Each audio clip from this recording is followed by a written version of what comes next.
This content is inappropriate for children. Viewer discretion is advised. It was March of 1987. Ronald Reagan had just addressed the American people about the Iran-Contra affair, acknowledging that his efforts to open dialogue with Iran had deteriorated into an arms-for-hostages exchange.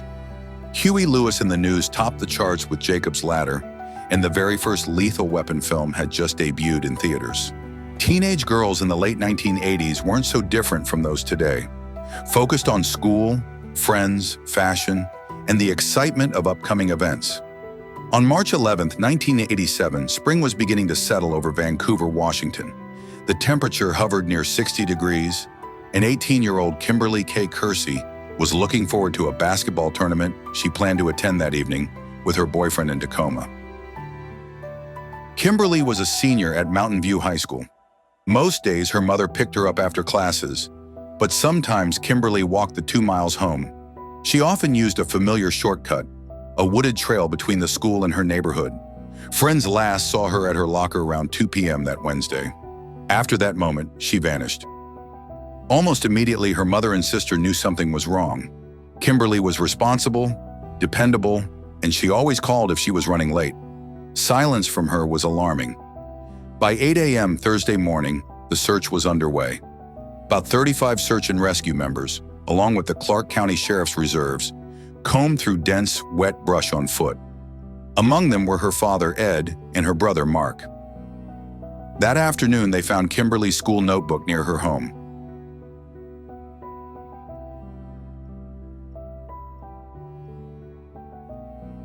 She had almost made it.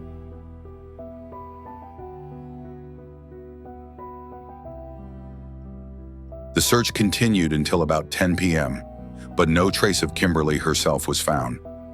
Authorities never believed she ran away. She left behind her belongings, her money, and even her engagement ring, something she always kept at home because she was afraid of losing it at school. From the beginning, investigators treated her disappearance as a likely homicide. There has long been a primary suspect, Russell Francis Stenger, who was given a life sentence for the murder of another woman who disappeared while out walking not far from where Kimberley was last seen. Detectives continue to follow leads in Kimberley's case, and foul play is strongly suspected. Stenger passed away in prison in 2008. In 1987, Kimberley lived with her mother and 2 siblings. Her parents were divorced, but her father lived nearby and remained involved in her life.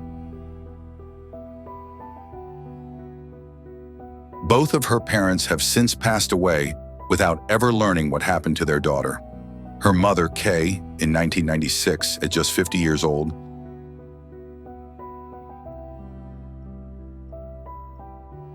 and her father, Edwin, in 2020, at 78. Kimberley's younger brother and sister are still searching for answers. Kimberley is a white female with blonde hair and blue eyes. She was last seen wearing a white sweatshirt with University of Paris, printed in blue, pink, and yellow, a pink turtleneck, light blue jeans, and white Keds sneakers. Her ears are pierced, and she wore an upper dental retainer at the time of her disappearance. If you have any information about the disappearance of Kimberley Kay Kersey, please contact the Clark County Sheriff's Department at 564-397-2036. Stories like Kimberley's remind us how deeply a single moment can alter the course of so many lives. Her family spent decades hoping for answers, and her siblings continue that search today. Keeping Kimberley's name alive is one way we honor her, and honor the love of the people who never stopped looking for her. Thank you for taking the time to remember her with me. If you know anything, no matter how small it may seem, please reach out to authorities. Sometimes the smallest detail is the one that finally brings someone home.